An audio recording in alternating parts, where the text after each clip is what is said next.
There are places in this.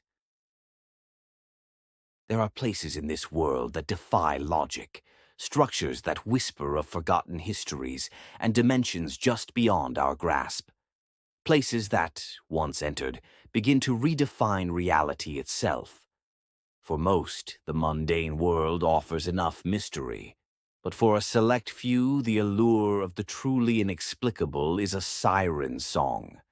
I am one of those drawn to the deep, the strange, the utterly unsettling. My pursuit has led me to abandoned hospitals, forgotten mines, and derelict lighthouses. Yet, none prepared me for the structure simply known as the Endless Stairwell.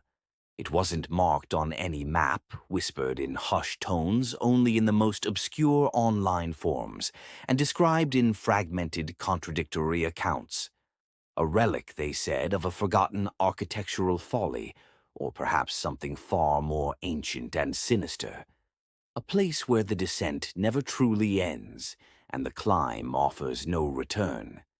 I had always dismissed it as an urban legend, a campfire tale for the digital age, until I found the coordinates and the undeniable, chilling photographs.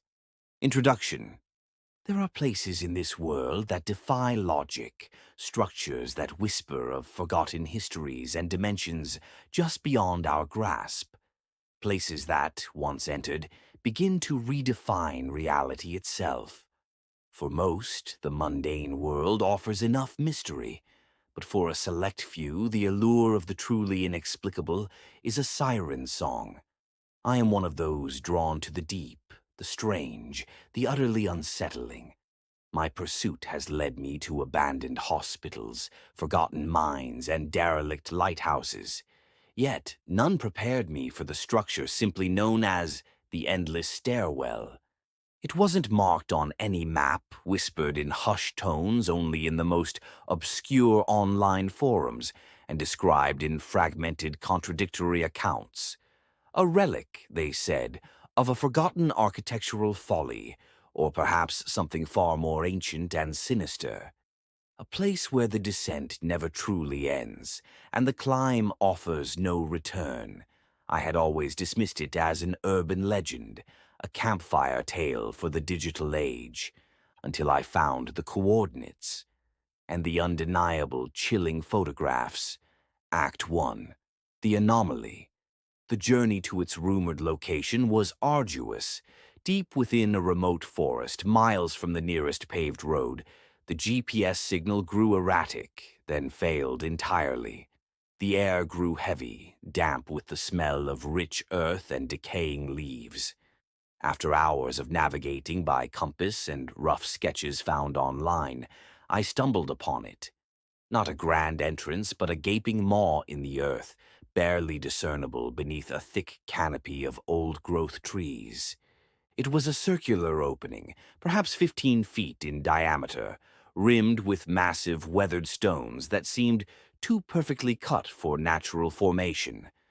A single crude sign, etched into a piece of rotting wood, simply read, "Do not enter."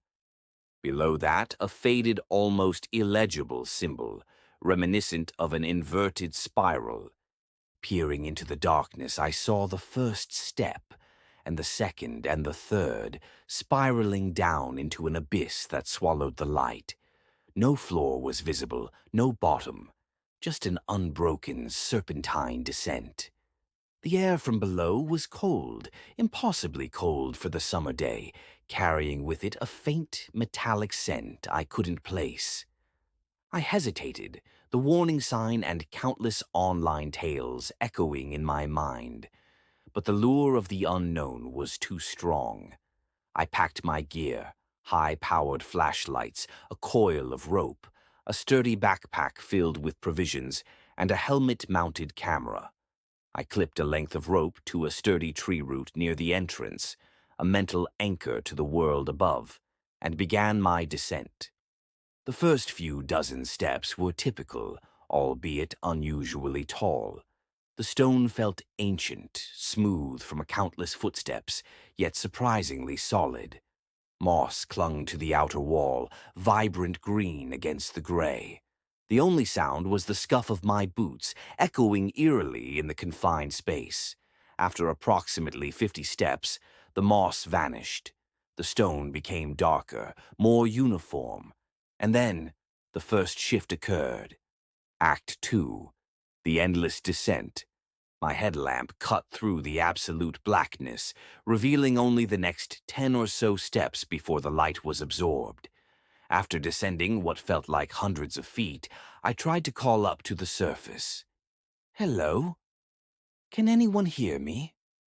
My voice was swallowed instantly, returning only a hollow, dead silence. No echo. Nothing. It was as if the stairwell itself consumed sound. I continued downward, counting my steps. I passed what should have been the tree root I had anchored to, but there was no tree root, no entrance, just more dark, spiraling stone. Panic, cold and sharp, began to prick at me. I checked my GPS, blank.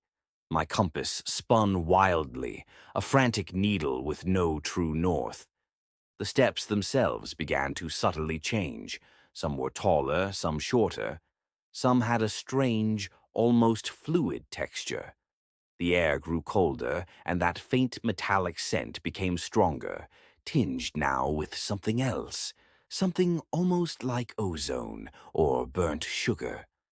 I reached what I estimated to be 1,000 steps down. There should have been some kind of end, a room, a cave system. But there was nothing, just the continuous downward spiral. My camera, which had been faithfully recording, began to glitch. The image would tear, then resettle, then tear again like static on an old television. It was then I saw it. Not an object, but a distortion. Just at the edge of my headlamp's beam, where the light faded into absolute blackness, the air shimmered. Like heat haze, but in the freezing cold. I aimed my light directly at it. It vanished. I wrote it off as fatigue, my eyes playing tricks. But hours later, perhaps 2,000 steps down, the shimmering returned. And this time it was accompanied by a sound, a faint, almost melodic thrumming, deep and resonant, that seemed to emanate from the very stone itself. It wasn't menacing, not exactly, but it was profoundly wrong. Act 3. The Others. I paused to rest, huddled on a step, drinking water and forcing down a protein bar. My legs ached, my mind felt stretched thin. I checked my camera again. The recording was heavily corrupted. Hours of footage were now just static and distorted colors. Only fragmented moments were salvageable. As I sat there, the thrumming grew, and from somewhere far, far below I heard it. A whisper. Not a single voice, but a chorus of faint, indistinct whispers like wind rustling through dry leaves, carrying words just beyond my comprehension. They weren't speaking to me. They were speaking around me. My blood ran cold. I wasn't alone. I tried to call out again. "Hello? Is anyone down there?" The whispers ceased instantly. The thrumming grew louder, more insistent. And then, from the absolute blackness below, I saw them.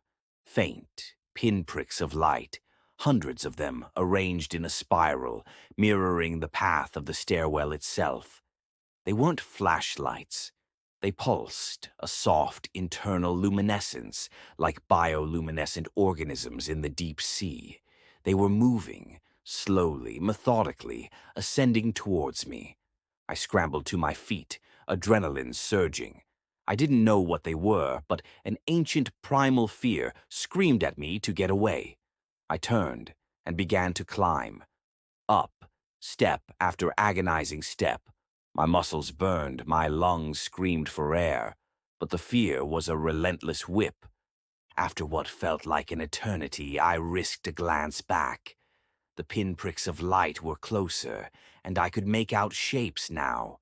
Not human shapes, tall, slender forms, barely visible outlines in the glowing darkness, moving with an unsettling grace. They seemed to float more than walk. Then, from just below my current position, a single clear whisper cut through the thrumming. "You found us." The voice was devoid of emotion, flat and ancient, yet perfectly intelligible. It was not one of the distant whispers. This one was meant for me. Act 4. The Ascent. I didn't stop to ask who us was. I climbed. Hours blurred into a nightmare of straining limbs and pounding heart. Each step was a desperate prayer. I was no longer counting. I was simply moving, driven by the chilling knowledge that something was pursuing me from below, and that the path above offered no end. My provisions were running low. My water bottle was empty. The battery on my headlamp was dimming, casting a weaker and weaker circle of light. The metallic ozone scent grew overpowering. I felt a growing pressure in my ears, a sense of being deep underwater. And then I began to see things in the dimness, faces in the patterns of the stone, fleeting shadows at the edge of my vision. Whispers seemed to brush against my ears, cold and dry. I wasn't sure if they were real, or if my mind was finally fracturing under the immense stress. I passed structures that definitely weren't there on the way down. Small, impossibly smooth alcoves carved into the wall, each containing a single peculiar artifact. A perfectly preserved bird skeleton, a glassy orb that seemed to contain shifting liquid, a fragment of bone engraved with symbols I couldn't comprehend. They felt like offerings, or perhaps the remnants of those who had come before me. My vision blurred. I stumbled, scraped my knee, but forced myself up. I couldn't stop. The pressure was building. The thrumming was now a roar in my ears. And then, faintly, through the haze of exhaustion, I saw it. Light. Not my headlamp's fading glow, but a true, natural light from above. A circular opening. The entrance. Conclusion. The exit. With a final surge of desperate energy, I clawed my way up the last few steps. My hands tore on the coarse stone as I pulled myself out of the hole, gasping for breath, collapsing onto the forest floor. The cool, fresh air against my face was a shock, a sudden, glorious liberation. I lay there for a long time, body trembling, lungs burning. The forest sounds, the rustle of leaves, the chirping of birds were like a symphony of sanity after the oppressive silence and alien thrumming below. When I finally managed to sit up, I looked back at the entrance. The gaping maw was still there, rimmed with ancient stones. But the sign was gone. The crude "Do Not Enter" and the inverted spiral were nowhere to be seen. The tree root I had anchored my rope to was there, but my rope was nowhere in sight. It was as if it had never been. I haven't been back. I can't. But sometimes when the silence is too deep or the night is too dark, I hear it. A faint, low thrumming. And I see them, at the very edge of my vision, those pulsing pinpricks of light, spiraling upward, always upward, searching. And I know with a chilling certainty that the endless stairwell isn't just a physical place. It's a connection, a frequency. And once you've descended far enough, it remembers you. It remembers us all. And it's always looking for a way out. Or perhaps a way in.